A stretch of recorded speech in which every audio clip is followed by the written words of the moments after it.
अस्सलाम वालेकुम साथियों, आउं आहियां जमशेद ख़ान ऐं अॼु सिंध जे नामयारे मुहक़िक़ ऐं शाइर साईं अता मोहम्मद हामिद साहब जे बारे में उन्हनि जे बारे में कुझु ॻाल्हाईंदासीं ऐं उन्हनि जो तारीफ़ ऐं आॾो पेश करियूं था।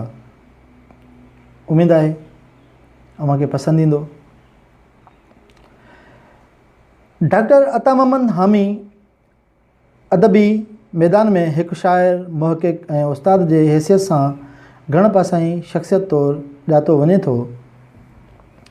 संदसि जनम खैरपुर ज़िले जे तारीख़ी शहर कोटड़ी जी भरिसां ॻोठु सोहू कनासरा में 1 जनवरी 1919 ते क़ाइमुद्दीन वलद बहादुर ख़ान सोहू जे घर में थियो। पंहिंजे आबाई ॻोठ में इब्तिदाई तालीम हासिलु करण खां पोइ 1941 में नाज़ हाई स्कूल खैरपुर मां मैट्रिक जो इम्तिहान पास कयाऊं। कुझु वक़्तु PWD खाते में नौकरी कयाऊं, पर पोइ जल्दी उहा छॾे सिंध मुस्लिम कॉलेज कराचीअ में दाख़िल थिया, जितां 1946 धारे इंटर पास कयाऊं ऐं कराची छॾे रियासत में मोटी अची नाज़ हाई स्कूल जे लुकमान शाख में टीचर मुक़ररु थिया। जल्दी 1947 में खेसि training college for main Khairpur ॾांहुं बदिली कयो वियो, जिते नौकरीअ दौरान BA, BT ऐं MA जा इम्तिहान पास कयाऊं। सन 1953 धारे हामिद साहब तालीम खाते जी मुलाज़मत तां इस्तीफ़ा ॾेई छॾी ऐं रियासत जे चूंडुनि में हिसो वठी वॾी अक्सरियत सां कामयाबु थिया।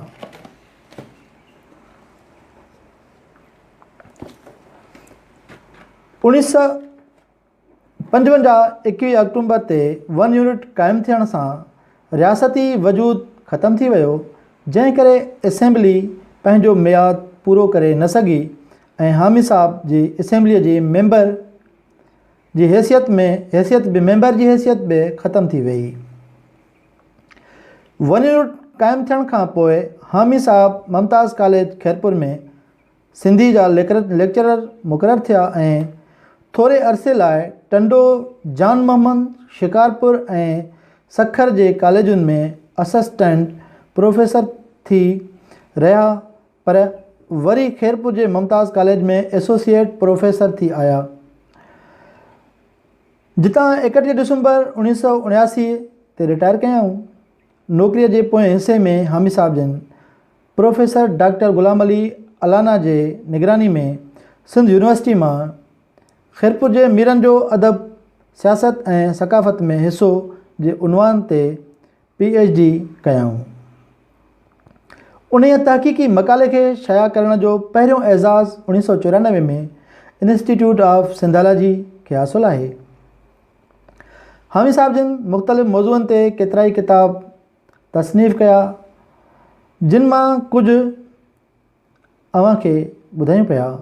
समरे हयात मज़मून 1953, दरादन जा दरवेश मकालो 1959, मंसूर सानी सचल सरमस्त तहक़ीक़ 1964, सिंध जी क्लासिकी शाइरी तरतीब 1981, नींहं जा नारा सचल सरमस्त जे फ़ारसी मसनवियुनि जो सिंधी तर्जुमो 1983, विखिरियल मोती मज़मून ऐं मकाला 1983। हामिद साहब समूरी ज़िंदगी सिंधियुनि जे क़ौमी इल्मी तरक़ी लाइ जिदोजहद में गुज़ारी ऐं आख़िर में लबलबे जे कैंसर जी मूज़ी मर्ज़ सबबा 3 जून 1982 ते हिन फ़ानी जहान मां लाॾाणो करे विया। ॿुधाए मिठा ॿोल हामी हलियो वियो, ॿुधाए मिठा ॿोल हामी हलियो वियो, हुयो ॾाढो मिठड़ो मज़ेदार माण्हू। ॿुधाए मिठा ॿोल हामी हलियो वियो, हुयो ॾाढो मिठड़ो मज़ेदार माण्हू। तोसां मिलाए दीद रही केरु थो सघे, तोसां मिलाए दीद रही केरु थो सघे, तुंहिंजे अखियुनि जो ताब सही केरु थो सघे। जित किथ हले थी तुंहिंजे सितम ऐं गज़ब जी ॻाल्हि। जित किथ हले थी तुंहिंजे सितम ऐं गज़ब जी ॻाल्हि। सच साफ़ तोखे मुंहं ते चई केरु थो सघे। ही हुआ हामिद साहब जा लफ़्ज़ ऐं ख़्याल।